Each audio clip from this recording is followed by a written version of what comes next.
Welcome to Vignesh traders అండి. మనం ఈ రోజుకి ఇన్ని వెహికల్స్ అయితే సర్వీస్ చేస్తున్నప్పటికీ చాలా మందికి అయితే కార్బన్ క్లీనింగ్ మిషన్ అంటే ఏంది, దానివల్ల యూజ్ ఏంటి అని చాలా మందికి అయితే తెలియదండి. వాళ్ళ కోసం ఈ వీడియో చేస్తున్నామండి. కార్బన్ క్లీనింగ్ అంటే ఏంటంటే, మీ ఇంజిన్లో పేరుకుపోయి ఉండే కార్బన్ని మీ ఇంజిన్ ఓపెన్ చేయకుండానే ఈ మిషన్ హైడ్రాక్సీ గ్యాస్ పంపించి మీ ఇంజిన్లో పేరుకుపోయి ఉండే ఈ కార్బన్ని క్లీన్ చేస్తున్నామండి. దాని ద్వారా ఏంటంటే, పిస్టన్ బట్టి ఉండే కార్బన్ తీసేయడం వల్ల పిస్టన్ ఫ్రీగా ఆడుతుంది కాబట్టి డెలివరీ ఎప్పుడు పికప్ ఎట్లా ఉంటుందో అట్లా వచ్చేస్తుంది. వైబ్రేషన్ నాయిస్ తగ్గిపోతుంది, ఎందుకంటే ఇంజిన్ లోడ్ తగ్గిపోతుంది కదండి. కంప్లీట్ వెహికల్ స్మూత్ అయిపోతుందండి.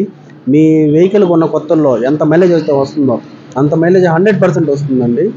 దీని ద్వారా ఏమవుతుందంటే, మీ ఇంజిన్ డెలివరీ ఇంజిన్ ఎంత ఫ్రెష్గా అవుతుందో అంత ఫ్రెష్గా అవుతుంది కాబట్టి ఖచ్చితంగా చేయించుకోవాల్సిన ఇంజిన్ సేఫ్టీ టూల్ అండి ఇది. ఇంజిన్ ఇది చేయించుకోవడం వల్ల మీ వెహికల్ బోర్ కూడా రాదండి. ఇంకా మీ వెహికల్ పిస్టన్ పోతే తప్ప బోర్కు రాదండి, ఎందుకంటే మీ ఇంజిన్ బ్లాక్ అంటే కార్బన్ తీసేస్తున్నాం కాబట్టి. బేసిక్గానే అందరూ తెలిసిన విషయమే అండి. ఇంజన్ బోర్కు రావాలంటే రెండు కారణాలు. ఒకటి కార్బన్ అన్న ఫుల్గా బ్లాక్ అవ్వాలి, లేదా పిస్టన్ కొట్టేయాలి. మనం ఆ ఇంజన్లో బ్లాక్ అనే కార్బన్ తీసేస్తున్నాం కాబట్టి ఇంకా పిస్టన్ పోతే తప్ప మీ వెహికల్ బోర్కు రాదు. ఆ పిస్టన్ అంత ఈజీగా పోదు.